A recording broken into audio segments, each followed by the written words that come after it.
안녕하세요. 저는 수도권에서 사는 30대 여성입니다. 항상 여기 사연을 듣기만 했는데 저도 사연을 보내려니 무슨 말부터 시작해야 할지 모르겠네요.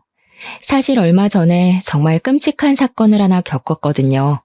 아직도 그때 생각하면 심장이 두근거리고 손이 떨리지만 이제는 그 일에서 벗어나고자 어렵게 컴퓨터에 앉아 사연을 보내려고 합니다. 비록 글이 횡설수설하더라도 넓은 마음으로 이해 부탁드려요. 먼저 본격적인 이야기를 하기에 앞서 우리 집 이야기를 해야 할 듯합니다. 저희 아빠는 제가 태어나기 전부터 할아버지의 사업을 물려받아 전자부품 제조회사를 운영했어요. 아빠는 회사를 키우는데 청춘을 바쳤고 그 결과 작년 기준 직원 수는 100명, 연매출은 150억 정도 나옵니다. 엄마는 아빠 회사의 사무실 업무를 담당하고 계세요. 저는 수도권의 4년제 대학교 영어 영문학과를 졸업하고 처음에는 아빠 회사에서 일하려고 했지만 돌아다니기를 좋아하고 한 곳에 진득히 있지 못하는 성격이라 회사 생활은 너무 지루하고 재미없을 것 같았습니다. 무슨 일을 해볼까 고민하다가 어릴 때 꿈인 스튜어디스가 되어보고자 항공사에 지원했는데 서류는 항상 붙었지만 면접에서는 자꾸 떨어지더라고요. 1년 정도 도전하다가 계속 안 돼서 결국 포기하고 지금은 학원 영어 강사로 근무 중입니다. 그리고 사실 저에게는 가족이 하나 더 있는데 바로 1살 많은 오빠예요. 오빠와 저는 제가 7살까지는 같이 살았습니다. 하도 어린 시절이라 기억이 가물가물하지만 어릴 적 사진을 보면 저는 항상 오빠의 손을 잡고 다녔고 오빠는 저를 다정스럽게 쳐다보며 잘 놀아주었어요. 행복만이 가득할 것 같은 우리 집에 오빠가 학교에 입학한 해의 추석 명절날 비극이 닥쳤습니다. 수도권에 살던 우리는 우리 집과 가까운 친할머니 집에 있다가 전라도에 사시는 외할머니 집에 가기 위해 고속버스 터미널에 갔어요. 원래 명절 때마다 터미널에는 사람이 붐볐지만 그 해는 유난히 사람이 많아 아빠는 오빠를, 엄마는 내 손을 꼭 붙잡고 이동하다가 사람들에게 휩쓸려 오빠가 아빠의 손을 놓쳐버렸습니다.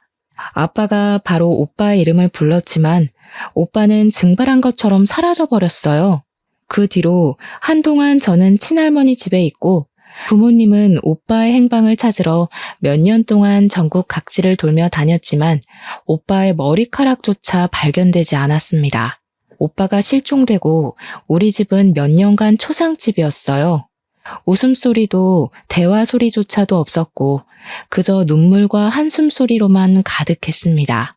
부모님이 저에게 화를 내거나 무섭게 하시지는 않았지만 부모님의 얼굴에는 그늘이 가득했었고 저는 그런 부모님께 투정이나 어리광 한번 부리지 못하고 자랐어요. 그렇게 5년 정도가 지났습니다. 부모님은 여전히 슬픔에 잠겨 있었고 저는 왜인지 모르게 자주 배가 아프고 무엇보다 두통이 심했어요. 동네 내과 소아과에서는 큰 이상이 없다고 했지만 저는 많이 아프고 힘들어서 친구들과 놀지도 못했습니다. 그래서 대학병원까지 가서 검사한 결과 우울증 진단이 나왔어요. 부모님은 그 결과를 듣고서는 아들도 잃고 딸까지 잃을 뻔했다면서 펑펑 우셨습니다.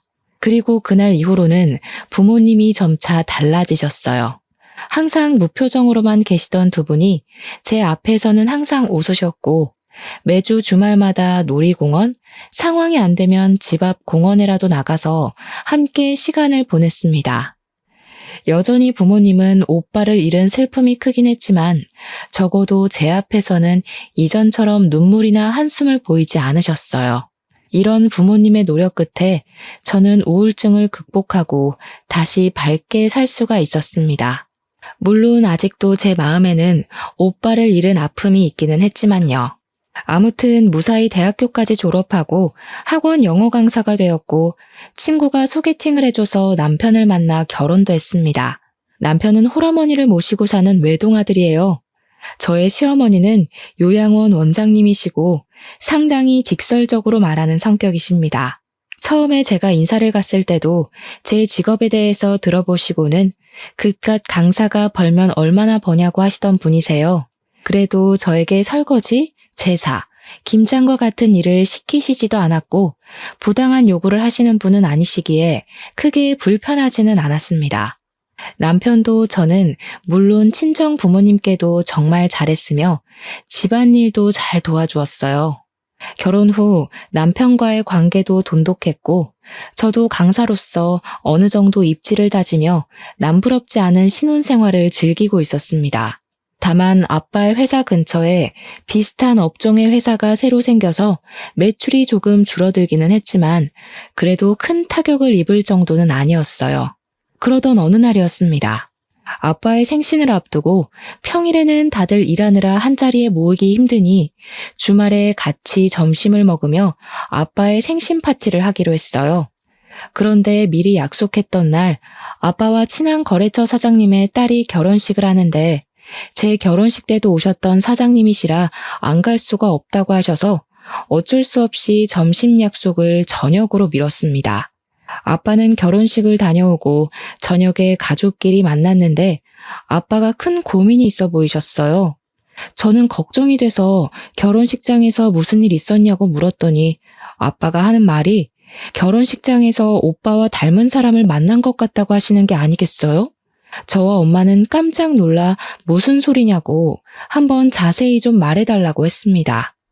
결혼식장에서 진혁이와 아주 똑같이 생긴 사람을 봤어.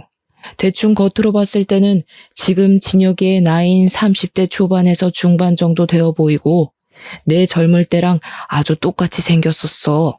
오늘 나와 같이 간 회사 사장님이 그 젊은 친구가 나랑 너무 닮아서 그런데 혹시 아는 사이냐고 물어볼 정도였다니까. 그럼 한번 가서 나이와 이름을 물어보지 그러셨어요. 나도 그러고 싶었지.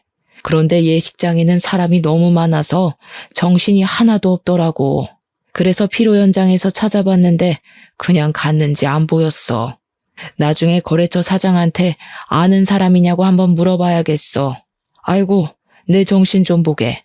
오늘 내 생일 축하해 주려고 왔는데 김서방 앞에서 이런 이야기나 하고 말이야. 내가 미안하네. 아닙니다, 장인어른. 생신날 잃어버린 아들을 찾게 된다면 더할 나위 없이 좋은 최고의 선물이죠. 정말 그분이 우리 다은이의 친오빠였으면 좋겠어요. 그럼 저도 형님이 생기고 너무 좋을 것 같아요. 아빠는 남편의 말에 정말 그랬으면 좋겠다고 하며 이해해줘서 고맙다고 말씀하셨습니다. 그리고 아빠의 생신인 월요일이 되었어요. 저는 점심시간쯤에 아빠에게 생신 축하드린다고 전화를 드렸습니다. 그런데 아빠의 목소리가 떨리고 좋지 않았어요. 무슨 일이 있나 싶어 어디 편찮으시냐고 물었더니 아빠가 지금 너무 놀랄 일이 있어서 그런다고 하며 이따가 퇴근길에 밤늦게라도 잠시 집에 오라고 하셨습니다. 제 근무 시간이 오후 2시에서 밤 10시까지이고 정리하고 뭐하고 하면 밤 11시에나 퇴근할 수 있어요. 그래서 밤 11시에 집에 가도 괜찮냐고 했더니 상관없다고 하시며 오늘 꼭 잠깐만 집에 들러달라고 하시고는 전화를 끊으셨습니다. 아빠의 목소리를 들으니 무슨 안 좋은 일이 있나 싶어 걱정되어 엄마에게도 전화했는데 엄마는 전화를 받지 않았어요. 그날은 부모님 걱정에 어떻게 하루 강의를 마쳤는지 모르겠습니다. 어찌어찌 수업을 마치고 강의를 마치자마자 원장 선생님께 양해를 구하고 바로 집으로 달려갔어요. 집에 갔더니 부모님은 눈물을 흘리셨는지 눈이 벌겋고 팅팅 부어 있었고 그 모습을 본 저는 깜짝 놀랐습니다. 다은아, 놀라지 마. 진혁이를 찾은 것 같아. 너의 오빠 찾았다고. 아빠의 말에 저는 심장이 쿵 내려앉는 것 같았습니다. 너무 기쁘기도 하고 이게 도대체 무슨 상황인가 싶어 일단 차근차근 말해달라고 했어요. 아빠는 거래처 사장님 딸의 결혼식장에서 본 젊은 사람이 오빠라는 확신이 들었다고 합니다. 그래서 오늘 출근하자마자 거래처 사장님께 전화해서 사실 어릴 때 잃은 아들이 있는데 하객으로 온 한 젊은 친구가 아빠의 젊은 시절과 너무 닮아서 혹시나 해서 물어본다고 했어요. 그 말을 들은 순간 거래처 사장님은 누구를 찾으려는지 알 것 같다고 하며 오빠의 현재 직장을 알려주었다고 합니다.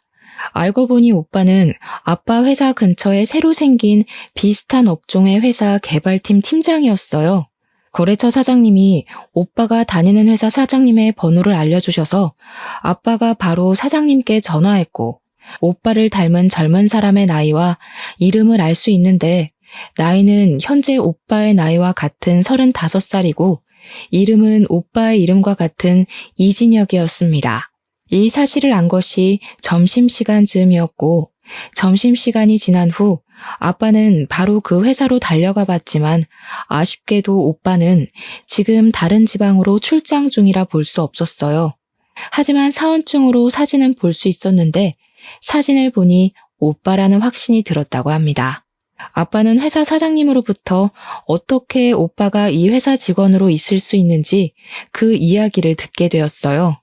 사장님은 지금 회사를 차리기 전에 다른 회사에서 부장으로 있었고 오빠는 신입사원이었습니다. 그 당시 오빠는 배우려는 열정도 가득하고 항상 열심히 하려고 해서 당시 부장이었던 사장님 눈에는 참 인상 깊었다고 해요. 그 뒤로 종종 같이 저녁을 먹으며 살아온 이야기를 했는데 오빠는 보육원에서 살다가 성인이 되어 자립금을 받고 시설에서 나와 직업 전문학교에서 이쪽 일을 배웠다고 했습니다. 사장님은 힘들게 살아온 오빠가 안쓰러워 더 잘 챙겨주고 기술을 하나라도 더 알려주려고 했다고 해요. 그러다가 사장님이 우연한 기회에 자신의 회사를 차릴 수 있었는데 함께 일할 직원을 구하다가 오빠가 생각나 개발팀 팀장으로 스카우트했다고 했습니다. 이 말을 들은 아빠는 눈물을 흘렸고 사장님은 오빠의 연락처를 알려주며 한번 연락해서 만나보라고 했다고 해요. 저는 부모님의 이야기를 듣고 드디어 오빠를 찾았다는 생각에 기쁘기도 하고 얼떨떨하기도 했습니다. 집에 가서 남편에게 오빠를 찾았다고 이야기하니 남편도 어떻게 이런 우연이 있냐고 하며 매우 잘 됐다고 했어요. 그리고 그 주 주말, 오빠와 우리 가족이 드디어 한자리에 만났습니다. 엄마는 오빠의 뺨을 어루만지며 드디어 우리 아들을 만났다고 눈물을 흘렸고 오빠 역시 너무 보고 싶었다고 하며 펑펑 울었어요. 그리고 오빠는 저를 보더니 매일 울기만 하고 코나 질질 흘리던 그 꼬맹이가 벌써 이렇게 커서 결혼까지 했냐고 했습니다. 우리 가족의 모습을 본 남편도 옆에서 눈물을 흘렸어요. 오빠는 지금 우리 집과 그다지 멀지 않은 곳에서 살고 있었기에 우리는 앞으로도 종종 모이기로 약속했습니다. 남편 역시 오빠에게 매형이 생겨서 너무 기쁘다고 하며 앞으로 자주 만나 함께 술도 마시자고 했어요. 그 뒤로 남편은 오빠와 종종 둘이서만 만나 함께 저녁도 먹고 술도 마셨습니다. 그러다가 술을 너무 과하게 마시면 남편은 저한테 혼난다며 오빠 집으로 가서 잠도 자곤 했어요. 그럴 때마다 저는 술 먹고 집에 안 들어오는 남편을 향해 바가지를 긁었지만 오빠는 매제 아침에 해장까지 시켜서 잘 보낼 테니 남편 너무 혼내지 말라고 했습니다.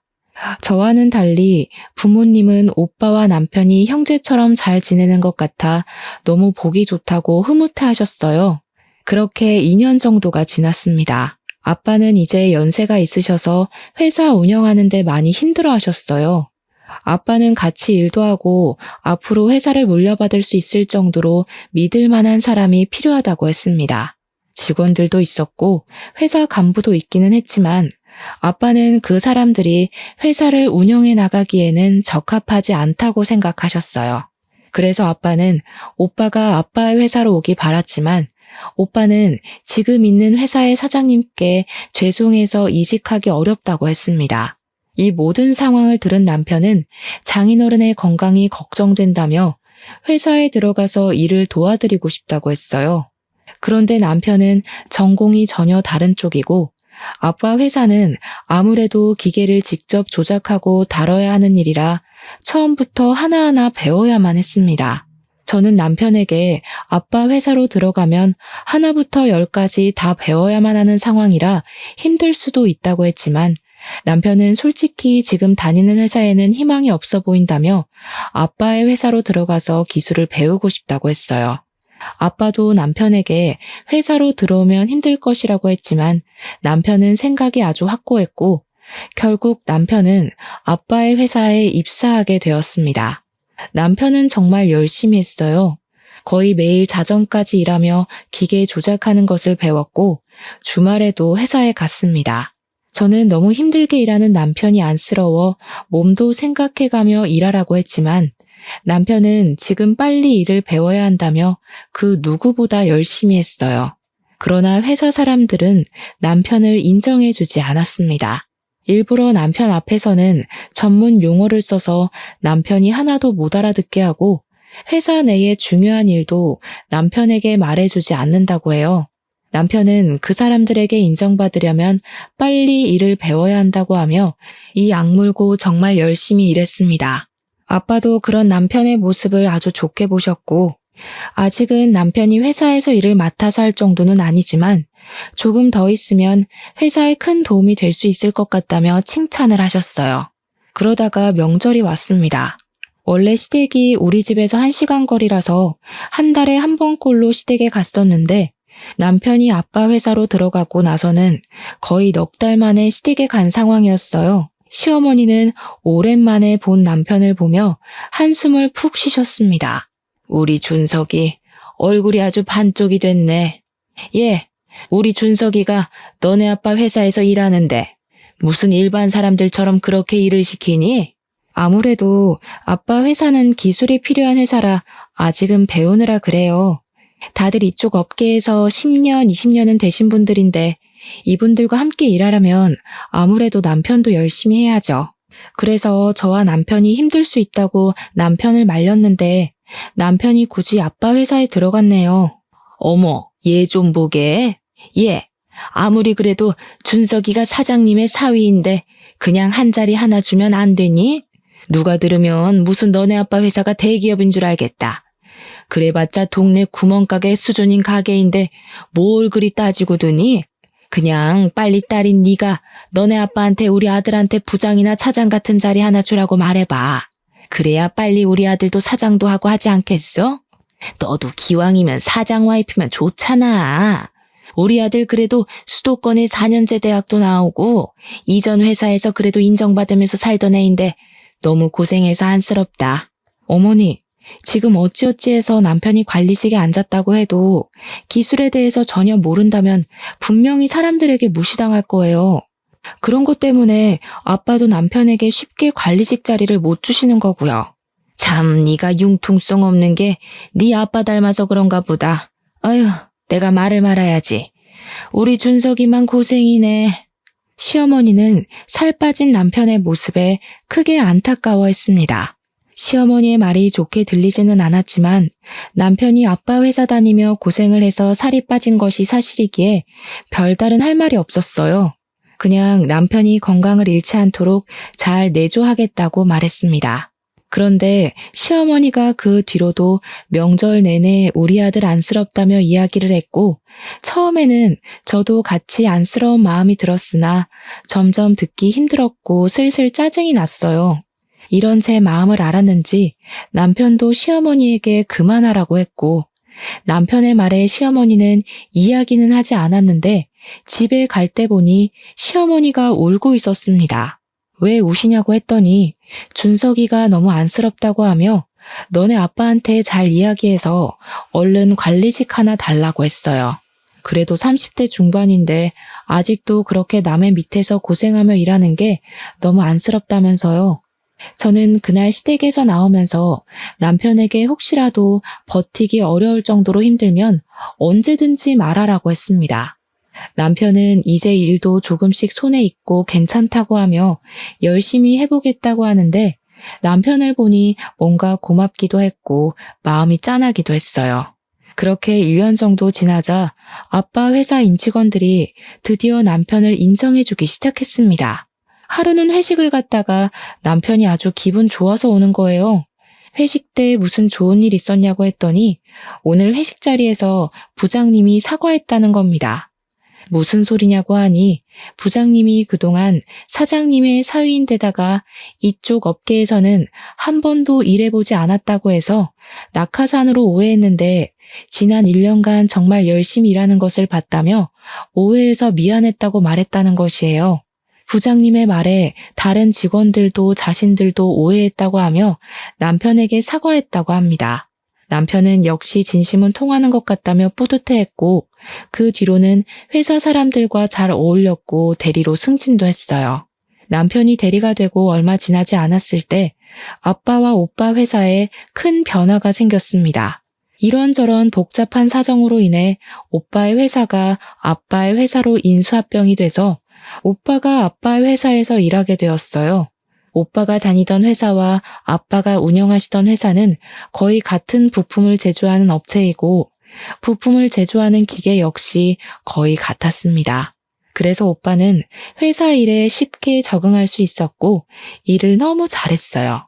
아빠 회사 사람들도 오빠가 일을 잘한다는 것을 부정하지 못했습니다. 게다가 눈치도 빠르고 눈썰미도 있고 사람들 사이에 잘 융화되었어요. 무엇보다 회사 합병 후 처음에 이런저런 갈등들이 꽤 많았는데 그런 갈등이 생길 때마다 오빠는 현명하게 대처해서 큰 싸움이나 갈등이 생길 뻔한 것을 막았다고 합니다. 사람들은 다들 오빠의 성품과 실력을 높이 평가했고 오빠는 바로 차장으로 초고속 승진을 했어요. 오빠는 임직원들이 낙하산이라고 불만을 토로하면 어쩌냐고 했지만 회사 내에서는 아무도 오빠가 차장이 되었다고 해서 불만을 품지 않았습니다. 이렇게 오빠는 초고속으로 차장이 되었지만 남편은 여전히 대리였어요. 물론 남편도 최선을 다해서 노력하고 있었습니다. 하지만 20살 때부터 직업 전문학교에 들어가서 일해온 오빠와 이제 고작 3년 차인 남편이 어떻게 같을 수가 있겠나요? 저와 아빠는 당연히 오빠가 먼저 승진하는 것이 바르다고 생각했는데 남편은 그게 아니었습니다. 남편은 계속 오빠가 차장이 된 것이 마음에 들지 않는다는 식으로 이야기했어요.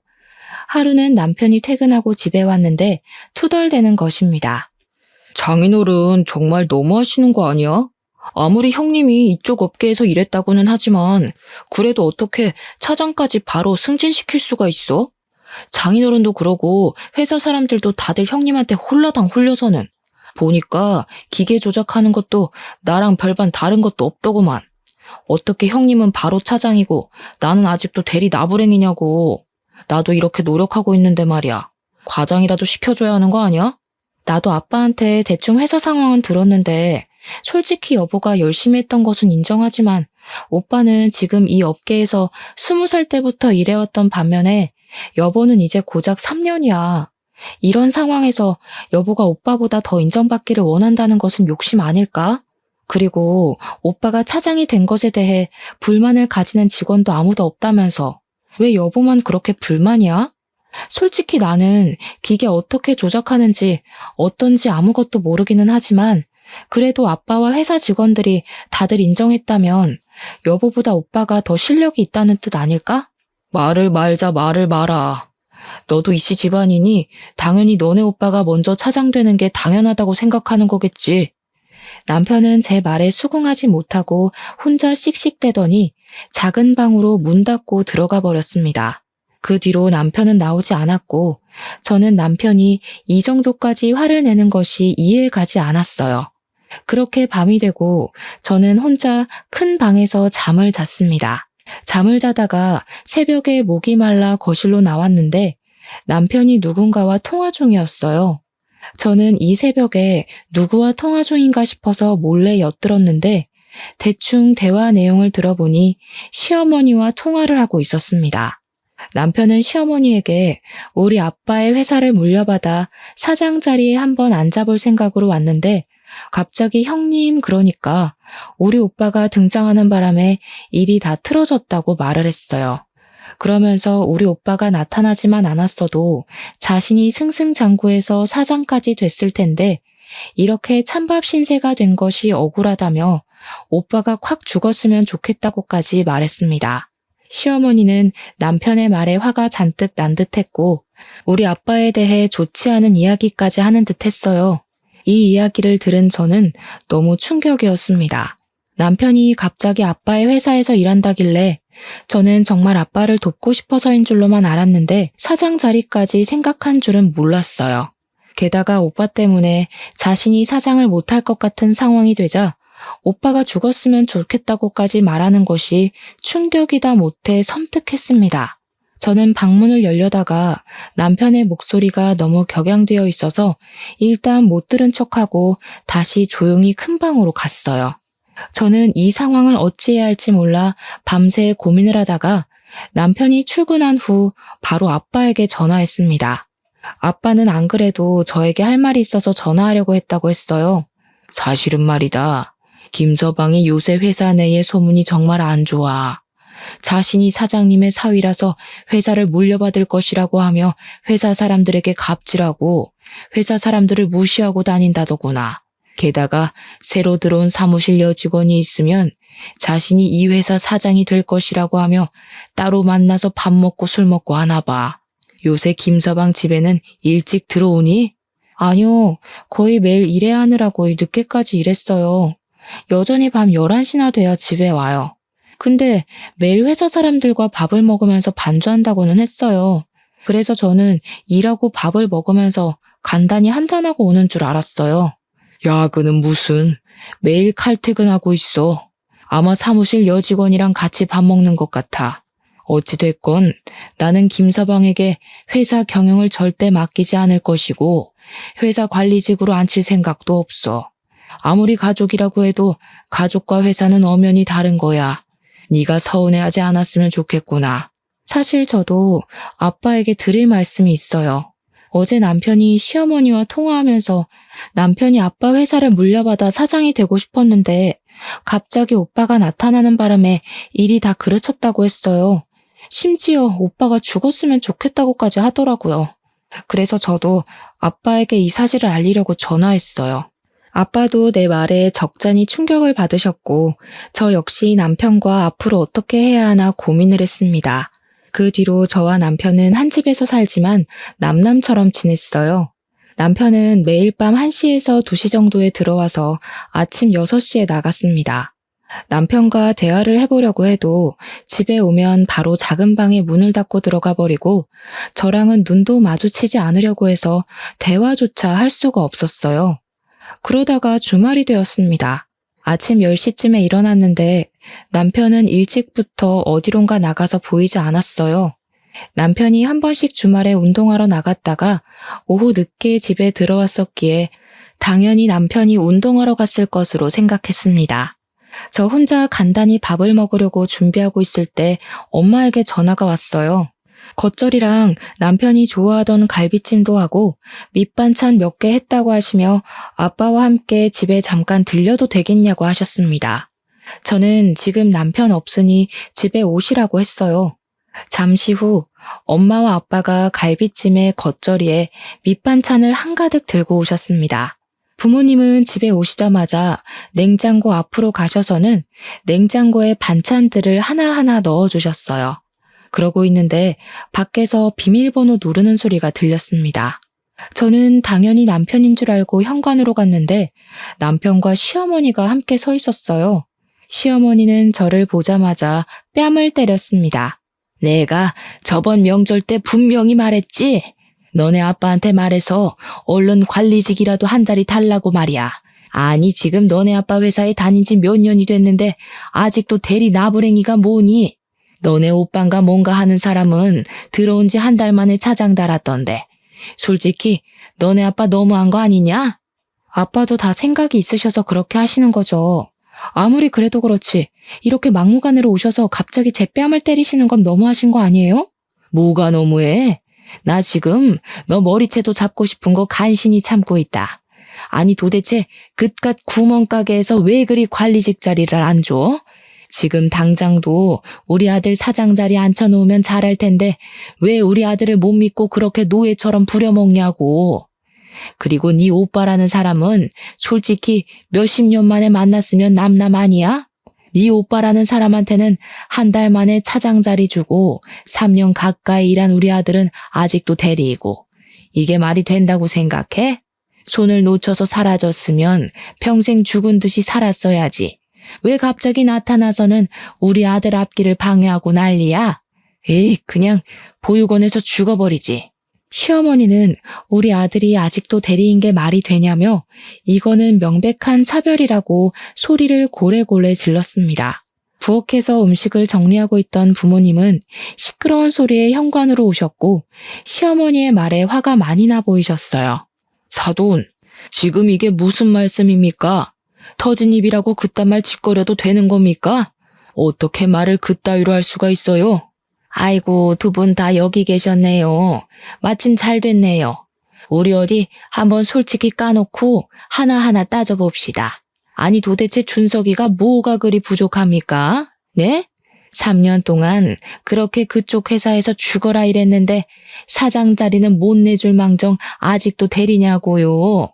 아직 기술이 많이 부족하니까요. 저희 회사 관리직에 계시는 분들 전부 다 최소 10년은 이쪽 업계에서 일한 사람들입니다. 그런 사람들을 제치고 고작 3년밖에 일하지 않은 김서방에게 관리직을 어떻게 내어준단 말입니까? 그게 말이나 돼요? 그럼 그쪽 아들은요? 아니, 잃어버리면 남남이지 왜 갑자기 나타나서는 우리 아들보다 더 높은 차장이 된답니까? 이게 바로 낙하산이지 뭐예요? 우리 아들은 20살부터 이미 이쪽 업계에서 일해왔어요. 우리 회사에서 일하지는 않았지만 이미 동종업계에서 인정받고 있었다고요. 그래서 회사 사람들의 인정을 받고 차장 자리까지 갈 수 있었던 거예요. 그리고 저도 다은이도 당신 아들이 우리 회사에서 일하길 바란 적 없습니다. 김서방이 우리 회사에서 일한다고 했을 때 둘 다 말렸어요. 그래도 굳이 우리 회사에 들어와서 일하겠다고 고집 부린 건 김서방입니다. 저는 한 번도 김서방에게 우리 회사 사장 자리 내준다는 말을 한 적 없고 조금만 잘하면 관리직 주겠다는 말도 한 적이 없습니다. 그런데 갑자기 오셔서 이런 식으로 화내고 우리 딸 뺨을 때리고 협박까지 하시는 건 정말 너무 어이없고 황당하네요. 아무리 그래도 사람이 염치가 있고 융통성이 있어야지. 아니 어떻게 자기 사위가 자기 회사에 들어왔는데 잘했다고 빨리 관리직은 못 내줄 망정. 어떻게 3년 동안 그렇게 노예처럼 부려먹을 수가 있어? 이렇게 앞뒤가 꽉 막혀서야. 듣자 하니까 너무하시네요. 그럼 뭐 낙하산이라고 소문내면서 아무것도 모르는 사람을 사원에서 차장으로 초고속 승진이라도 시켜야 한다는 말입니까? 우리 아들이 뭘 몰라요, 뭘? 우리 아들 그래도 수도권 4년제 대학 나온 인재야. 인재라고. 진짜 이 집구석은 말이 안 통하네. 준석아, 가자. 너 이딴 집구석이랑 이제 영 끊고 이혼해. 너도 이제 이 집구석 싫지? 네. 저도 사위한테 사장 자리 하나 안 내주는 장인어른의 사위 노릇 할 생각 없네요. 엄마 말씀대로 우리 이혼하겠습니다. 잘 됐네. 나도 너의 새까만 속내 알고 어떻게 해야 하나 고민했었는데 우리 갈라서자. 이혼하자고. 이혼하자는 내 말에 남편은 시어머니를 모시고 집에서 나갔습니다. 저와 부모님은 한참 동안 우리는 말을 잇지 못하다가 어렵게 엄마가 진짜 이혼해도 괜찮겠냐고 물었어요. 저는 엄마에게 지금 아이도 없고 검은 속내가 가득한 사람인데 어떻게 같이 살겠냐고 했습니다. 부모님은 알겠다고 하시며 일단 내일은 주말이고 하니 부모님 집에서 같이 있자고 했어요. 저는 부모님이 챙겨주신 반찬들을 다시 챙기고 제 짐들을 챙겨서 친정으로 갔습니다. 친정에서 같이 저녁을 먹고 밤 11시쯤에 잠을 자려는데 엄마의 핸드폰이 울렸어요. 보니까 전화를 건 사람이 오빠였는데 엄마는 이내 표정이 아주 심각해지셨습니다. 왜 그러시냐고 물어보니 다세대 주택 1층인 오빠의 집에 불이 났다는 것이에요. 다행히 화재 당시 오빠는 잠깐 지인을 만나러 나간 상태여서 다치지는 않았고 다른 집에 사시는 분들도 바로 다 대피해서 인명피해는 없었습니다. 불은 이웃의 신고로 10분 만에 바로 꺼지기는 했지만 오빠가 살던 집 내부가 다 타버렸어요. 일단 오빠는 바로 부모님 집으로 왔고 저는 오빠에게 어쩌다 불이 난 것인지 물어보았습니다. 오빠의 말로는 지인을 만나고 집에 오는데 집 근처에서 남편을 본 것 같다고 했어요. 어두웠지만 분명히 남편이 평소에 자주 입던 운동복에 모자를 쓰고 있었고 남편도 역시 오빠를 본 것 같았지만 의도적으로 피한 것 같다고 했습니다. 그렇게 남편이 사라지고 나서 오빠 집에 불길이 치솟았다고 해요. 이 소리를 듣고 화가 난 우리 가족은 바로 남편은 방화범으로 고소했습니다. 다음날 화재 원인을 찾기 위해 합동 감식을 했는데 방화로 확인되었고 CCTV와 맞은편 주차되어 있는 차량 블랙박스를 확인한 결과 남편이 근처 쓰레기에 불을 붙이고 1층에 살던 오빠 집 창문에 투척하는 장면이 아주 적나라하게 찍혔더라고요. 남편은 바로 구속이 되었습니다. 저는 남편의 구속과 동시에 이혼을 하려 했으나 당당히 이혼하자던 남편이 이혼 동의를 해주지 않았어요. 결국 우리는 이혼 소송까지 하게 되었습니다. 이혼 소송까지 해야겠다는 제 말에 아빠는 직장에서 남편과 불륜 저지른다고 소문난 20대 회사 여직원의 인적 사항을 알려주셨어요. 저는 바로 그 상간녀와 만났는데 상간녀는 저를 보자마자 무릎을 꿇더니 아직 20대인데 제 앞길 꼬이는 것 원하지 않는다고 하며 잘못했다고 빌었습니다. 그러면서 사실 유부남인 것을 알고 만날 생각이 없었는데 너무 치근대서 한두 번 만난 게 서너 번 됐다고 했어요. 만나면서도 이게 아니란 것은 알았는데 사장님의 사위라고도 하고 또 이혼할 것이라고도 하니 정말 그런 줄로만 알았다고 했습니다. 그러면서 원하시면 부모님이 계시는 지방에 내려가서 조용히 살 테니 제발 한 번만 용서해달라고 했어요. 저는 정말 상간녀 소송까지 할 마음으로 왔는데 상간녀의 이야기를 들어보니 상간녀도 그놈한테 속았다는 생각이 들었습니다. 그래서 상간녀 소송은 하지 않는 대신 남편이 불륜 피웠다는 모든 사실을 자백받고 증거까지 다 받았어요. 그리고 저는 이 모든 것들을 다 증거 자료로 제출해서 이혼 소송을 진행했습니다. 그냥 깔끔하게 이혼을 하면 될 일을 위자료까지 물어주게 생기자 시어머니가 저에게 전화했어요. 제가 전화를 받지 않자 시어머니는 계속 저에게 전화했고 그래도 끝까지 제가 받지 않자 친정집까지 찾아왔습니다. 저와 엄마는 집 안으로 들일 생각이 없었지만 잠깐 열린 틈을 타서 무작정 시어머니가 집 안으로 들어왔어요. 내가 우리 준석이가 너무 고생하는 것 같아서 나도 모르게 욱해서 그때 이혼하라고 했었어. 하지만 내 진심은 아니었다. 정말이야. 우리 준석이가 방화를 저지른 것은 잘못이지만 이혼만큼은 안 하면 안 되겠니? 이제 나도 준석이도 자리 욕심 안 부리고 조용히 살게. 그러니까 네가 너네 아빠 아니지. 바깥 사돈 좀 잘 설득해서 이혼하지 말고 죗값 받고 나오면 다시 그 회사에서 일하게 해주면 안 될까? 어머니가 먼저 이혼하라고 해놓고서는 지금 그게 무슨 소리세요?